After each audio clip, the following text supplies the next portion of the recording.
Hi friends, ఇది వచ్చేసి cocopeat. పక్కలే మాకు నర్సరీ ఉంటే ఆ నర్సరీ దగ్గర తెచ్చుకున్నాను అనమాట. ఆ నర్సరీ ఎరువులలో ఒక టమోటా ఇత్తనం ఉండిందేమో, అది వచ్చిందనమాట ఎంచక్క.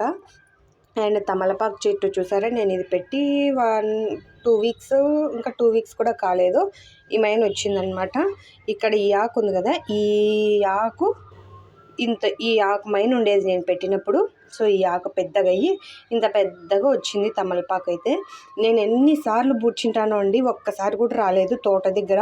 ఇంకా సరే తోట దగ్గర నాకు వీలు అవ్వట్లేదులే, సరిగ్గా వాటర్ అందుకు పోయట్లేదు, నేను వెళ్ళను కదా సరిగ్గా అని చెప్పేసి ఇంకా కోకోపీట్ తెప్పించుకొని, ఇలా ఒక టబ్బు ఉంది, ఇది పగిలిపోయిందనమాట కింద, తోట దగ్గర వర్క్ చేసి అట్లా, అందుకని చెప్పేసి ఇందులో పెట్టుకున్నాను. ఇక్కడ మళ్ళీ చిన్న పిలక వచ్చింది చూసారా. తమలపాకు చెట్టు ఎంత క్యూట్గా ఉందో కదా.